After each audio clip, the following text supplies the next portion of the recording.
Hey, addicts and fanatics, Cole here, doing a return to old format of Cole's audio vlogs, where I discuss an animated film that I just recently saw in theaters and get my thoughts on.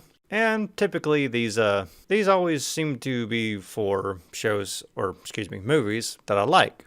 And as you can tell from my voice, it's just, this is not going to be an easy one to do. Oh, no, no, no, no, no. Not that the film was bad. No, the film was great. I love the film to death, but my God, do I not miss doing these? Because it's just, I don't understand why I bother doing non scripted things because every time I do, I have to keep stopping and redoing these audio things because I'm never happy with what they are.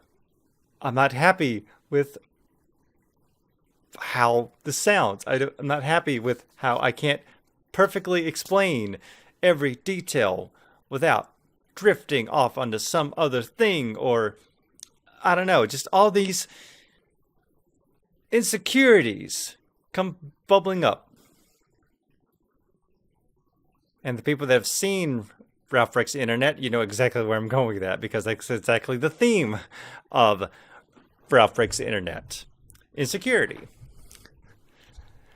So, as you've seen in the trailers and stuff for Ralph Breaks the Internet, the whole premise is that Sugar Rush has been broken. The wheel has been broken accidentally by arcade goer, and the part is on eBay, but is way too much for the arcade runners checkbook because, as he says in the film, that it costs more than the game makes in a year. So, there's that. And so Ralph, and by the way, I'm trying to be not a spoiler or anything. So, basically, Ralph is the reason the game broke. Even though he meant well with what he did, but it ended up causing, the game to break.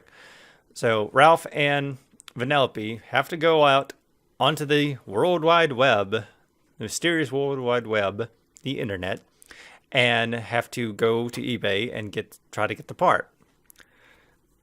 And so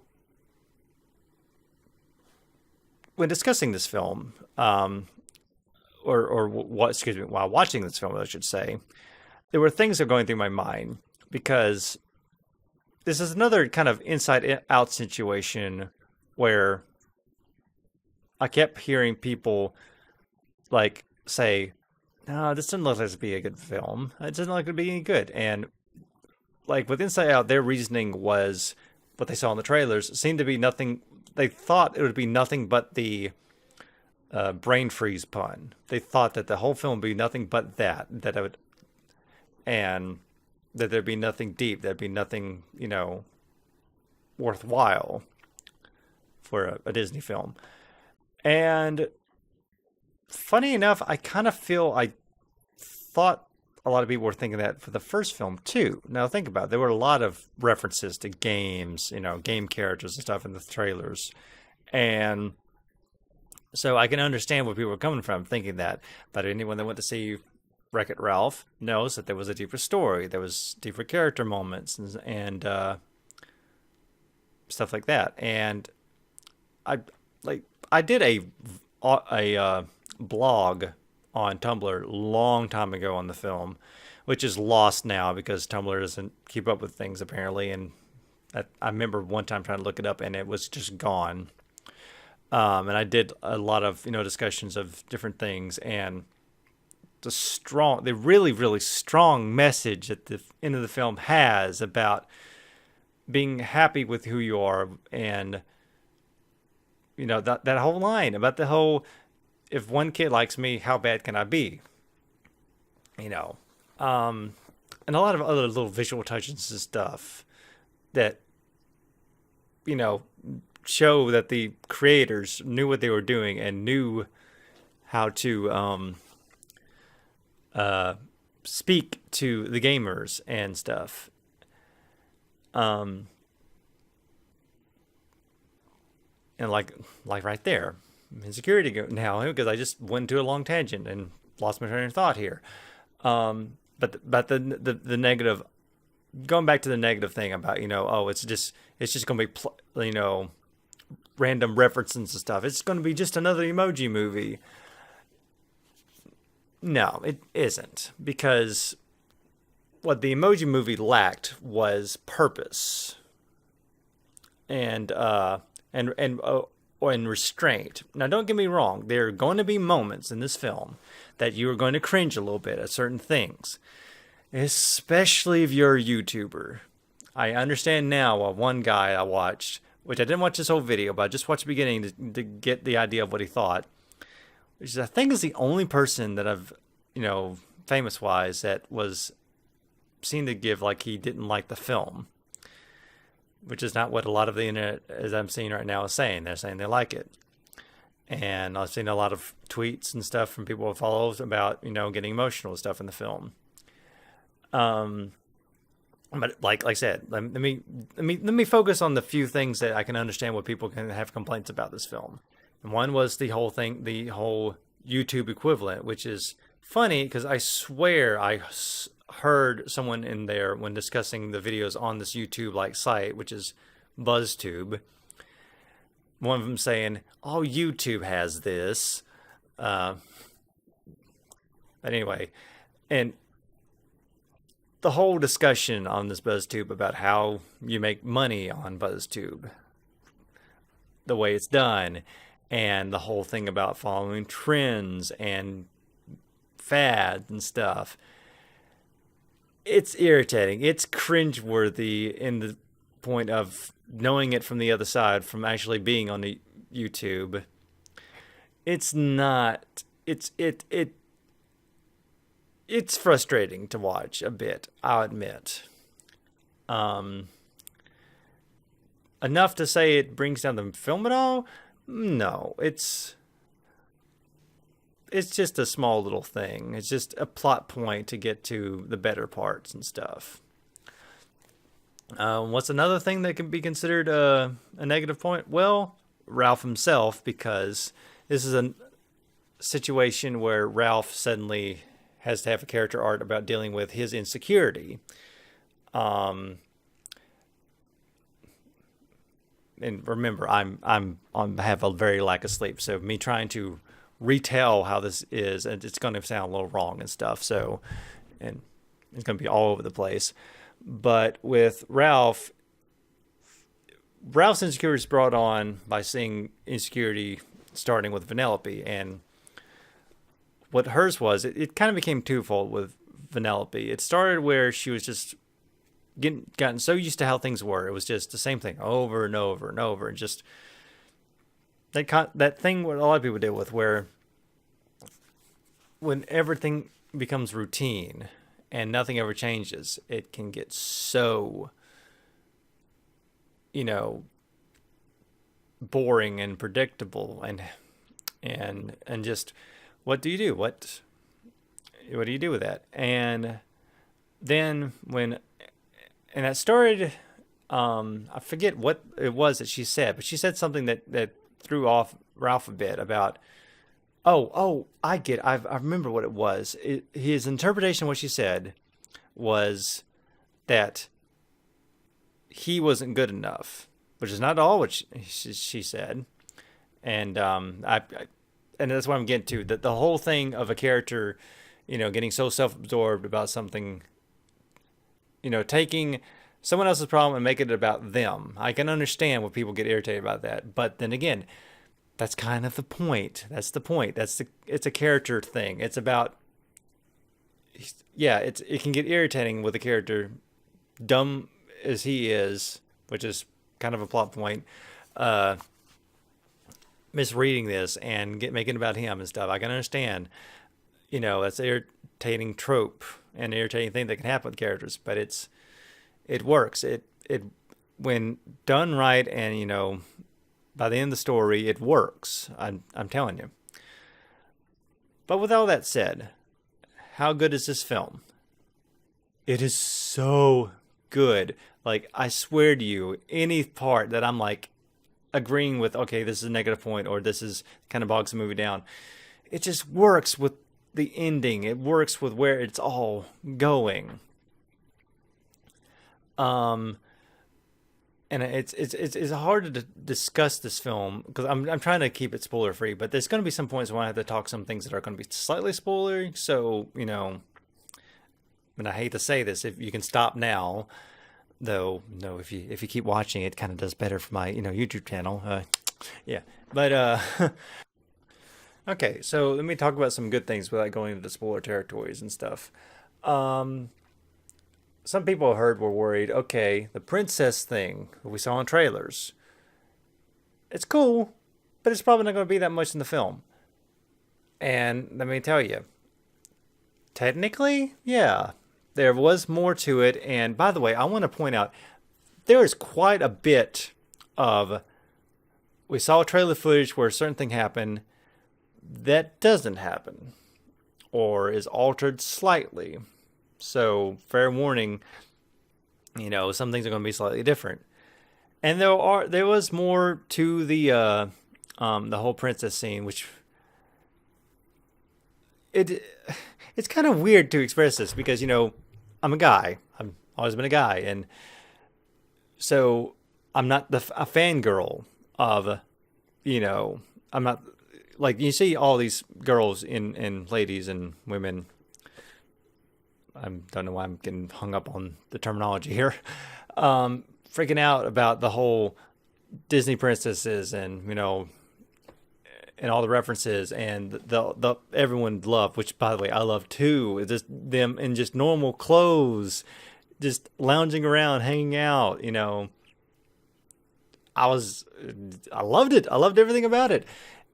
And it slightly is longer, and stuff than in the trailer. And but if you're like, oh, it's not gonna be that much, yeah, true, it wasn't that much. But oh my god, it pays off in the end. Them they come back, and it is so hilarious and wonderful and cute and just ooh, I fangirled. As a guy, I fangirled. I was shaking. I'm sure I looked weird to everyone in the theater, but it was I loved it. So for anyone worried about that, trust me, it is worth it for that. Um, honestly, I don't want to say too much more. Um, oh, sorry, I keep things keep popping ahead of what to talk about. Another cool thing to bring up that is not exactly spoilerish, but is you know, whatever. What I love what they did. They actually gave Vanellope a princess song, her own song, and it's not only pretty good and well done, it's also feels like a parody of those situations just as much. It's like I've heard the terminology I've heard used before is a backhanded tribute where it kind of pokes fun, but it knows it's clearly a love letter to the whole princess song and their little moments and stuff like that. She gets that. Um, oh yeah, another negative thing to bring up, which to me in the long run doesn't matter, but Ralph again has this moment where he pries too deep into something and makes an obviously dumb mistake and almost gets Vanellope killed in the process. And of course, they end up having that oh, I hate you thing and everything. But for that, I don't know why I guess keep bringing up everything. I don't know. It's just can you tell I'm not good at talking on my feet and talking on my feet. That's not even the correct phrase. Again, like I said, this film is about insecurity, and I'm showing all my insecurity right now, aren't I? But with all that, this film, one thing that makes me love this film is it had, and I don't know if I mentioned it in the audio I recorded for this here. It had a inside out moment where it got me emotional. And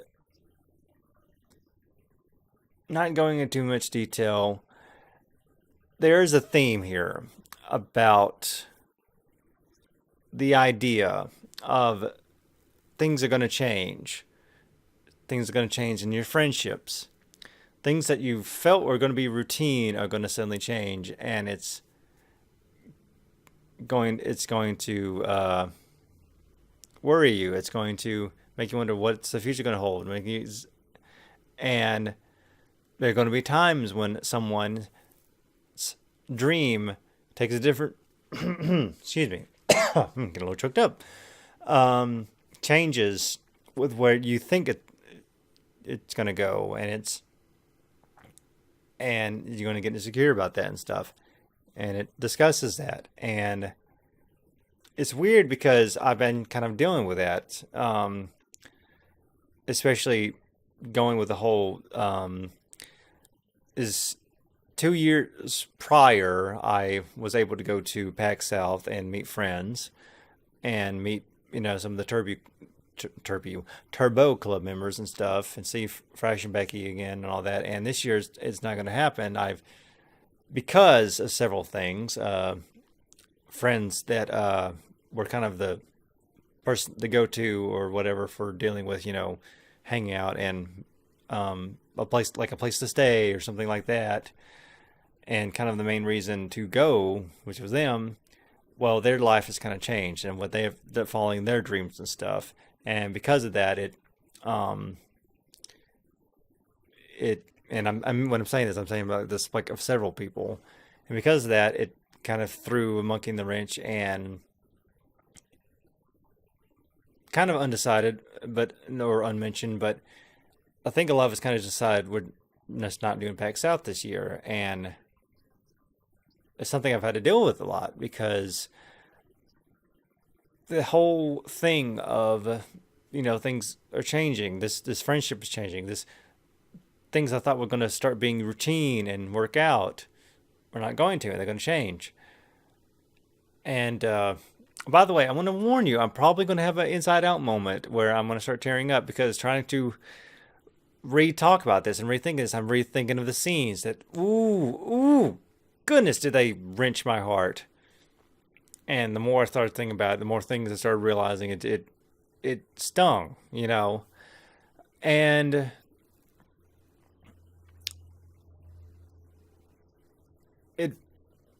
I'm kind of holding back tears here because I'm reminded of something I just recently saw, and that was a particular scene in Made in Abyss. My friends on Skype have been we've been trying to pick a few shows to kind of like watch all the way through, and Made in Abyss was one, and a particular episode in Made in Abyss where these characters made a decision. Okay, we want to follow this. We want to go find something out, and the path they were going to take would most likely mean they would never see their friends again.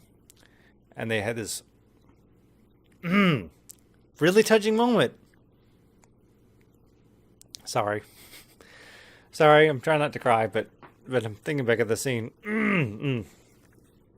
of having to say goodbye, and just the thought that we may never see each other again.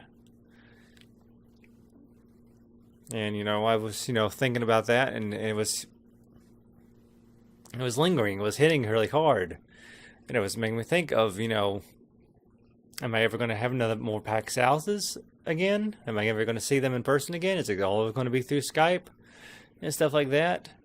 And without giving too much away, which basically this is kind of giving away, that we have this kind of situation again in Ralph Breaks the Internet. Which, by the way, props to Sarah Silverman for her role, for how well she's able to pull off doing this cutesy voice and being emotional. It's crazy. Like, I thought she was pretty darn good in the first film. Ooh, she knocked it out of the park in a lot of scenes in this one. And what I respect about Rob Rex Internet, what I respect about how they did is just giving that hope of yes, that it teach you that lesson that yes, it's not always going to be the same, but that doesn't mean the friendship is going to end. It doesn't have to. God, do I really wish this film had come out years and years ago when things were changing with people from college, when they were starting to move away, when I had to stay here because of the job and stuff. And I tried to keep better connection because I've so many of my friends, we don't even talk anymore. And it was selfishness of like, why are they moving away when I have to stay here and stuff like that. And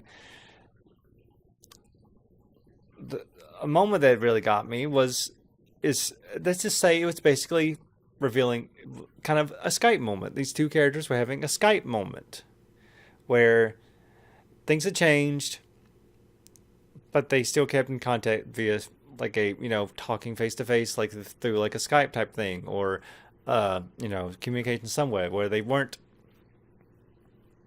physically in the same room, but they still stay connected.